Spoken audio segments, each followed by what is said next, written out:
Ambiance sportive mercredi dernier au centre d'hébergement et d'apprentissage des aveugles et malvoyants de Palimé. Des pensionnaires du dit centre se sont frottés les uns aux autres dans une partie de cécifoot ou football pour personnes déficientes visuelles. Une initiative de l'association Voir au Togo. Le résumé avec Aflim Johnson. Au centre d'hébergement et d'apprentissage pour aveugles et malvoyants de Palimé ce 9 novembre, du cécifoot au football pour personnes déficientes visuelles. Pour la plupart des joueurs, essentiellement des pensionnaires du centre, l'exercice est nouveau, mais pas pour Christophe et Pedro. Je pratique le cécifoot depuis maintenant 6 ans. Au niveau national, ça va faire 4 ans. C'est de la joie, c'est du bonheur, c'est un grand moment de partage. Ici, on a trouvé qu'il y a du potentiel, vraiment, je suis content.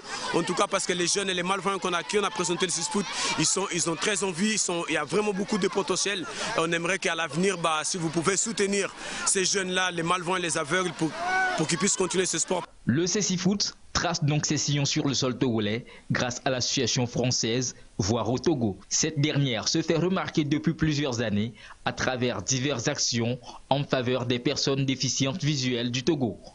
Le centre d'hébergement et d'apprentissage des aveugles et malvoyants de Palimé, un symbole de son engagement, est doté de nouvelles installations, notamment une salle d'études et une cuisine.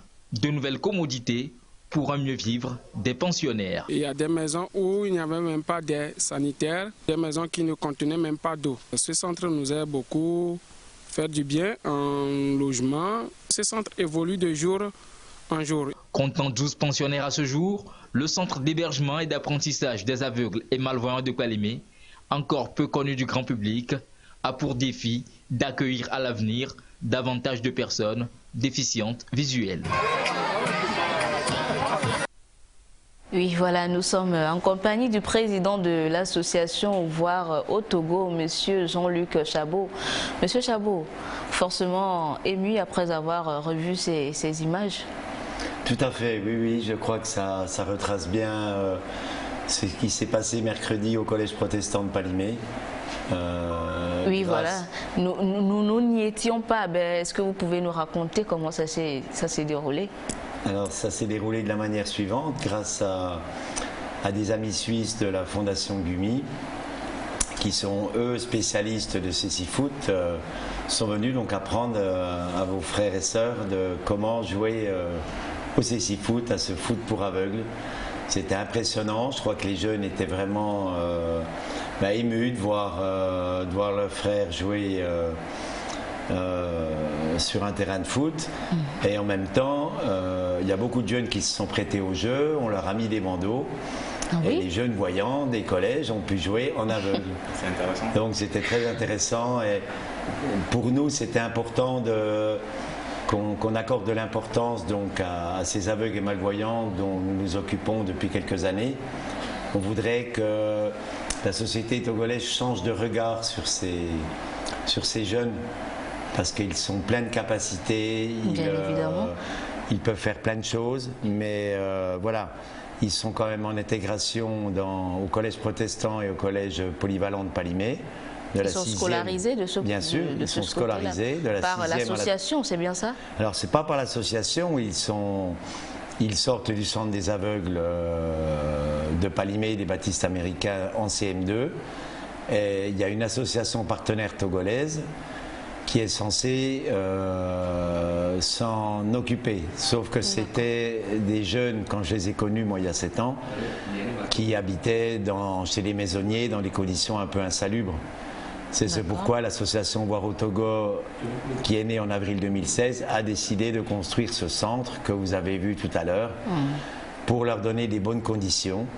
Donc maintenant, ils mangent à leur faim, ils ont des études surveillées par un éducateur. Et donc nous, notre rôle, association française, c'est de leur donner les moyens pour qu'ils puissent, à moyen terme, s'intégrer dans la vie active. Donc comment? Donc là, pour l'instant, on s'occupe des études et tout ça. Et nous, ce qu'on voudrait, c'est leur donner des moyens de fonctionnement. D'accord. Donc, à ce sujet, il faut créer des AGR, activités génératrices de revenus. Donc, pour l'instant, nous allons démarrer une case en vue de la louer et nous avons encore envie d'en faire une deuxième pour la louer si nos partenaires continuent à nous aider, c'est-à-dire la région de Bourgogne-Franche-Comté en France, la ville de Besançon où je réside et la fondation Gumi Mainli. Alors, le tournoi organisé, le tournoi de Cécifoot organisé, c'est dans quel but? Est-ce que c'est une activité qui rentre dans le cadre des activités que vous menez au sein de cette association? Quel est l'objectif, le but visé en organisant ce tournoi? Alors un des objectifs, c'est justement, c'était déjà de faire connaître cette activité. De Cécifoot. De Cécifoot et peut-être à l'avenir qu'il y ait de temps en temps des tournois d'organiser et que les jeunes voyants puissent aussi soient partie prenante pour aider donc nos jeunes hébergés. Et je ne voulais pas oublier de dire que la fondation qui est actuellement à Palimé, oui, de 15 aveugles et voyants suisses que l'on héberge pour l'instant. 15 hein? Oui, ils sont venus à 15 pour une semaine. D'accord. Donc c'est pourquoi on a pu organiser cela. 15, c'est-à-dire qu'on parle bien là du centre? Alors, c'est pas du centre, on parle des amis suisses que nous accueillons toute la semaine, qui nous ont organisé, qui nous ont aidés à organiser le tournoi. Et ils nous ont mis à disposition 2 tandems. C'est quoi des tandems? Ce sont des vélos doubles. Donc c'est un voyant, un aveugle. Donc il y a plein de jeunes des 2 collèges et du voisinage qui ont découvert ce vélo un peu magique. Pour nous, c'est un sport de prédilection pour aveugles. Donc on les a laissés nos amis les ont laissés à disposition du collège protestant. Et on voudrait que dans le cadre des activités d'EPS à venir, il y a le tandem de temps en temps, qu'il y a du Cécifoot, mais pour tout un chacun, pas forcément pour les aveugles et malvoyants. Bien sûr. Donc voilà, un petit peu pour nous donner de la visibilité pour le centre d'hébergement qui devrait encore, pour l'instant on accueille 12 jeunes, mais qui devrait encore grandir. Est-ce qu'il existe aussi des compétitions de Cécifoot au niveau international? Bien sûr, Christophe que vous avez entendu tout à l'heure sur le terrain, il fait partie de l'équipe suisse et il est champion d'Europe. Champion d'Europe? Oui, oui, bien sûr, il y a des compétitions de tous les pays, il y a des championnats d'Europe, il y a des championnats du monde. Donc oui, c'est très intéressant. Alors est-ce que c'est une formation, les jeunes du centre ils vont bénéficier d'une formation continuelle dans la matière? C'est ce qu'on voudrait à l'avenir, mais après il faut qu'on trouve des bénévoles qui viennent nous prêter main forte, parce que pour l'instant on est un petit peu, on est un petit peu esselés. On est un petit peu esselés. Mais dans l'avenir c'est ce qu'on voudrait, que les jeunes fassent du tandem aussi régulièrement. Et moi, un de mes rêves, c'est de les amener aux Paralympiques. Oui, moi maintenant, la difficulté ou bien, pour moi, le tandem, pour l'exercer, il faut un voyant et un malvoyant, c'est ça, n'est-ce pas? C'est ça. Donc il faut que l'on trouve des bénévoles autour de l'association togolaise partenaire pour qu'ils puissent profiter de ces entraînements. Et on a des jeunes qui sont sportifs, volontaires. Et moi je pense que voilà, dans quelques années, on pourrait les amener aux Paralympiques. C'est tout ce que nous vous souhaitons de toutes les façons. Voilà, parlez-nous un peu brièvement du fonctionnement du centre, comment ça se passe au centre, les études, les activités extrascolaires, comment ça se passe avec... ils sont 12 pensionnaires, c'est bien ça. Donc on est bien d'accord qu'ils sont donc à l'école en intégration, ils partent le matin à 6 h. Reviennent l'après-midi à 14-15 h, suivant s'il y a des devoirs l'après-midi ou pas. Donc nous on leur assure donc les études, du soutien scolaire. On a embauché un assistant éducateur en partenariat avec la NVT. Vous connaissez la NVT, l'Agence nationale des volontaires du Togo. On a mis aussi à l'essai une cuisinière pour qu'ils puissent plus se consacrer à leurs études. Parce que moi, quand je les ai connus, ce sont des jeunes qui se font à manger tout seuls. Ils sont aveugles et malvoyants et ils se font à manger. C'est une des choses qui m'avait beaucoup impressionné. Ils sont très très autonomes, très volontaires. Ouais. Moi, c'est une leçon de vie, ces jeunes. Mais ils sont pleins de capacités, mais ils manquent de moyens techniques pour parvenir à une autonomie plus grande. Et notre souhait le plus cher, ça serait de les suivre au campus, pour qu'ils aillent au moins faire une licence et puis qu'ils puissent rentrer un jour dans la vie active de votre pays. Et c'est ce pourquoi on est là et c'est ce pourquoi on s'active et c'est ce pourquoi on cherche toujours des aides. Mais il faut quand même, bon, votre avis, vous, par rapport au regard que porte la société justement sur ces personnes en déficience visuelle. Il faut quand même dire que les mentalités ont évolué. Hein. Alors, les mentalités évoluent, mais vraiment doucement. C'est pourquoi ce tournoi de Cécifoot, c'est pourquoi je pense que c'est un handicap qui fait peur. La déficience visuelle, ça fait peur parce qu'on dit quelqu'un qui ne voit pas, mais il ne peut rien faire.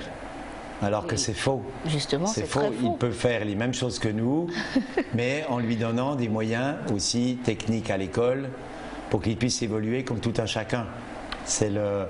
Donc on a bien vu à travers le pays, là, on est allé se promener avec les amis à Zobégan, on est allé un peu partout, on était à la cascade de Ouamé, et quand on arrive, on nous dit mais non, mais ils ne vont pas pouvoir descendre à la cascade. Voilà, c'est ce message-là qu'on veut faire passer.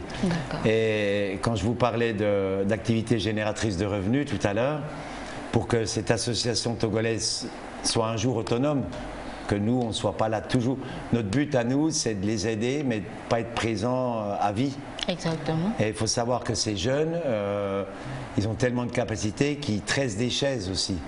Ils tressent des chaises et des tabourets en corde qui sont magnifiques, mais qu'on n'arrive pas à vendre pour l'instant parce que on n'est pas assez connus. On voudrait justement, à travers peut-être cette émission, je ne sais pas, organiser peut-être des journées portes ouvertes. C'est ça, c'est ça. Vous avez entièrement raison. C'est à ça qu'il faut qu'on s'emploie.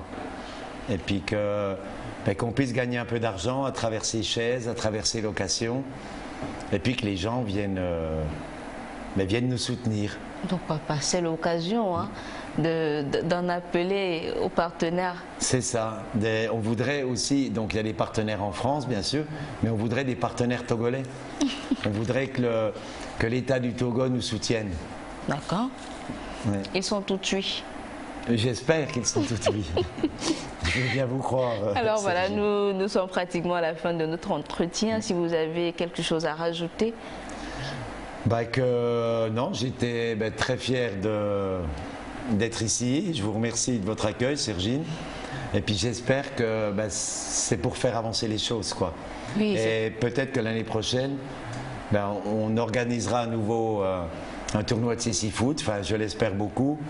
Et puis qu'il y aura encore beaucoup plus de monde qui viendront et à travers la médiatisation de votre télévision, c'est que comme ça qu'on avancera, enfin, je pense. En tout cas, c'était un plaisir partagé aussi parce qu'aujourd'hui, on a découvert ce que c'est que le Cécifoot. On peut le jouer aussi. Puisque vous dites qu'il y en a qui ont joué avec des yeux bandés, donc c'est pratiquement la même chose. Donc l'année prochaine, je vous invite à venir à Palimé. Ce sera un plaisir. On jouera ensemble si vous voulez bien. Merci Monsieur Chabot d'être passé dans cette émission et on souhaite plein vent à l'association Voir